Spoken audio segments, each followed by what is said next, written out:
प्यारी सात संगत जी, प्यार भरी राधा स्वामी जी, सात संगत जी, आज की वीडियो को पूरा ज़रूर देखिए। अगर आपको ये वीडियो अच्छी लगती है तो वीडियो को ज़रूर लाइक और चैनल को सब्सक्राइब करना मत भूलिए। सात संगत जी, जैसा कि आपको पता है कि बाबा जी इन दिनों डेरे में नहीं बल्कि परोर में हैं। सात संगत जी, परोर में बहुत बड़ा सत्संग घर है और बाबा जी जो है परोर में सत्संग करने ज़रूर जाते हैं और परोर की संगत का बाबा जी से बहुत ज़्यादा प्रेम है। वैसे तो सारी संगत का बाबा जी से प्रेम है। जब भी बाबा जी डेरे में होते हैं तो वहाँ पर भी काफ़ी ज़्यादा रश होता है, लेकिन कल बाबा जी ने परोर में क्वेश्चन आंसर और दर्शनों का प्रोग्राम किया और वहाँ पर भी काफ़ी संगत जो है देखने को मिली और बाबा जी से संगत ने कल परोर में कौन से रूहानी जो है वो बाबा जी से क्वेश्चन आंसर किए हैं वह आज मैं आपको शॉर्ट फॉर्म में बताऊंगी। संगत जी, आपसे दरख्वास्त है कि अगर ये वीडियो अच्छी लगेगी तो वीडियो को ज़रूर लाइक कीजिएगा।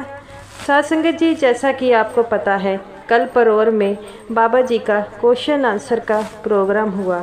साथ संगत जी, जब क्वेश्चन आंसर का प्रोग्राम हुआ तब एक लड़के ने ऐसा क्या पूछा बाबा जी से जिसका बाबा जी का रूहानी जो है उत्तर सुन सारी संगत वहाँ पर रोने लग पड़ी।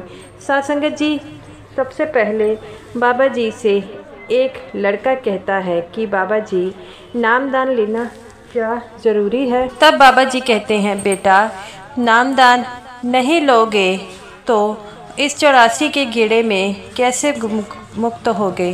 बाबा जी कहते हैं, बेटा जब तक हम स्कूल नहीं जाते, किसी टीचर से नहीं सीखते, तब तक हमें किसी चीज़ का ज्ञान नहीं होता। इसीलिए तो नामदान लिया जाता है कि 84 के गेड़े से बाहर, 84 के गेड़े से कैसे बाहर निकल सकते हैं। तब साथ संगत जी वो लड़का कहता है कि बाबा जी क्या नामदान जो है किसी भी गुरु से ले सकते हैं। बाबा जी कहते हैं, बेटा किसी भी गुरु से लीजिए और उनके दिए हुए उस मंत्र को आपने जो है जाप करना है और सिमरन करना है और अपने अंतर ध्यान होकर वहाँ पर जो अंतर ध्यान होकर भजन सिमरन करना है और इसी तरह आप इस 84 के घेरे से बाहर निकल पाएंगे। और आपको तो पता है 84 का जो गेड़ा है वह बहुत लंबा है और जो इस 84 के गेड़े से बाहर निकलेगा वो ही उस परमात्मा को पा सकता है।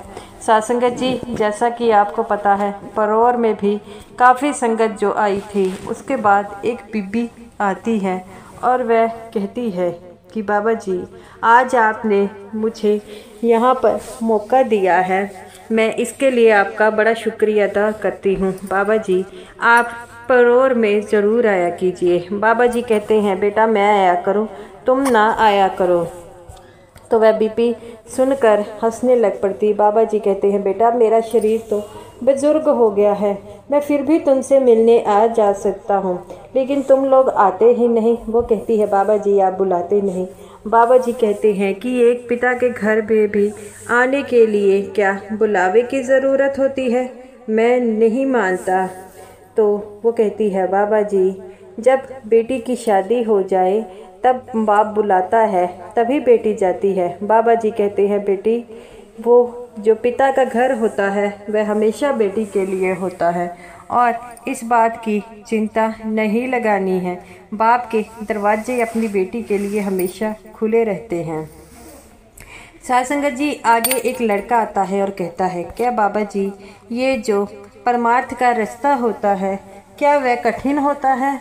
तब बाबा जी कहते हैं, बेटा कठिन कुछ नहीं होता है, सिर्फ अपने मन को समझाना होता है और जब हम मन को समझा लेते हैं तो सब कुछ आसान लगने लग पड़ता है।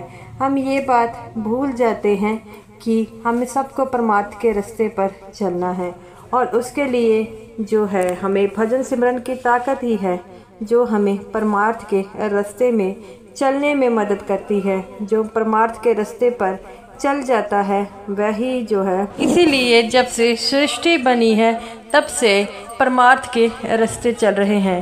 पहले तो लोग बहुत जो है भजन सिमरन भक्ति बंदगी करती है, लेकिन उस मालिक ने कलयुग में सिर्फ नाम की कमाई ही है आपको। उन्होंने ये समझाया है कि आपको कहीं पर जाने की ज़रूरत नहीं है, आप घर में बैठकर ही भजन बंदगी कर सकते हैं।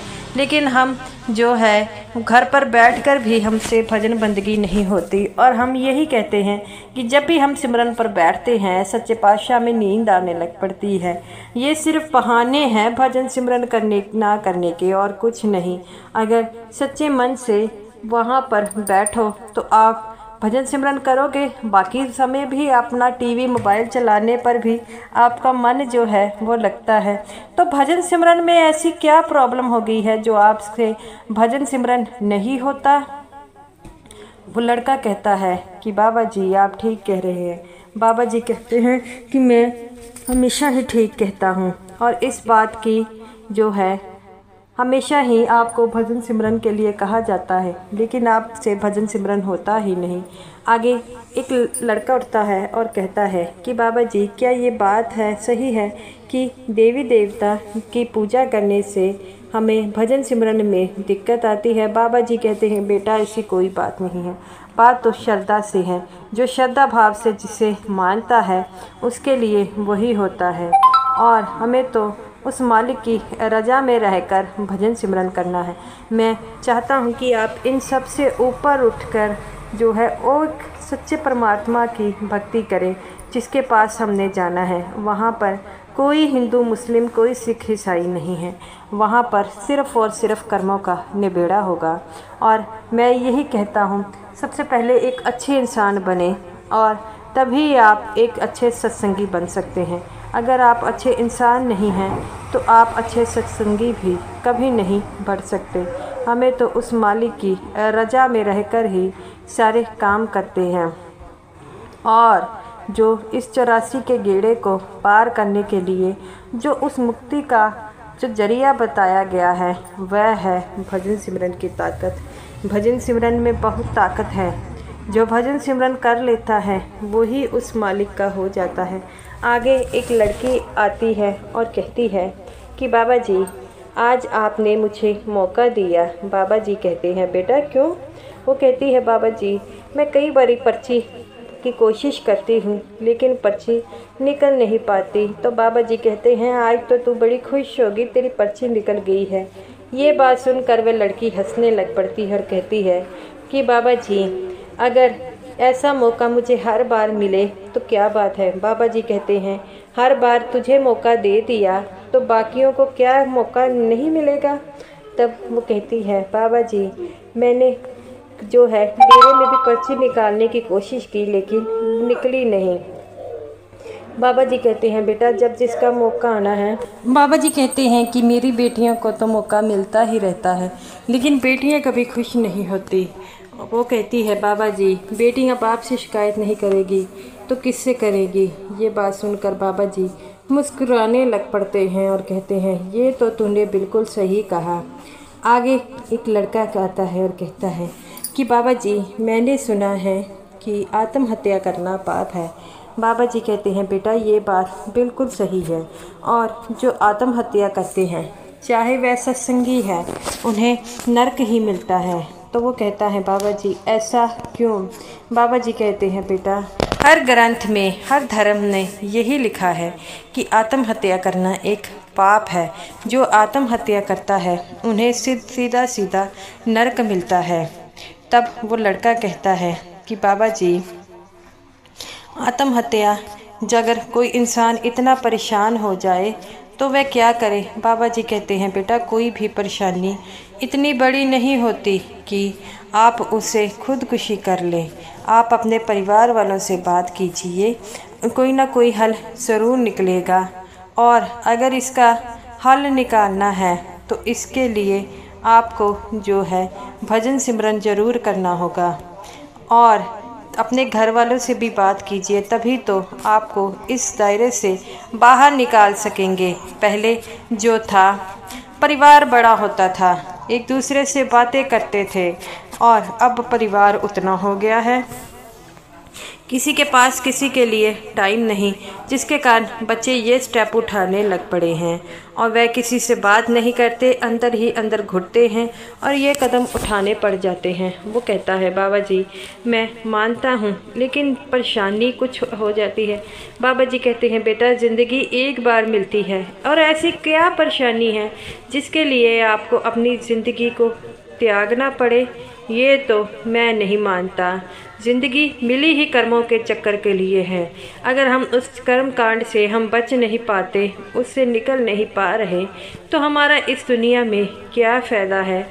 हम तो उस कर्म कांड को निकलने के लिए, उस प्रीतम प्यारे को पाने के लिए, उस सच्चे परमात्मा को पाने के लिए ज़िंदगी मिली है और हम अपनी ही उलझनों में उलझ रहे हैं। बाबा जी का ये आंसर सुन सारी संगत रोने लग पड़ती है। बाबा जी कहते हैं बेटा सभी संगत को यही कहता हूँ कि ज़िंदगी में दुख जो है वो सबके हैं, लेकिन अगर हम दुख से समझौता कर ले और ये मान ले कि जग में उस परमात्मा ने जो दिया है वह हमारे कर्मों के हिसाब से दिया है, तो हमें ज़िंदगी में कोई परेशानी नहीं रहेगी। अगर हम ये सोचते रहे कि हमें ये मिलना था, ये मिल गया, तो ये कभी भी ज़िंदगी जो है इतनी आसान नहीं होगी। हमें तो उस मालिक की रज़ा में रहकर ही सारे काम करने हैं। आगे एक लड़की आती है। वह कहती है बाबा जी जैसा कि आपको पता है ज़िंदगी में जो है नामदान की बड़ी अहमियत है। अगर नामदान लेकर कोई सत्संगी भजन सिमरन नहीं करता तो उसके साथ क्या होता है। बाबा जी कहते हैं बेटा ये सबको पता है। अगर खाना हमारे पास नहीं हमने रखा होगा और हम उसे खाएंगे नहीं तो हमारा पेट कैसे भरेगा। इसी तरह अगर हमने नामदान लिया है, भजन सिमरन नहीं करेंगे तो क्या फ़ायदा हमारा ऐसा नामदान लेने का।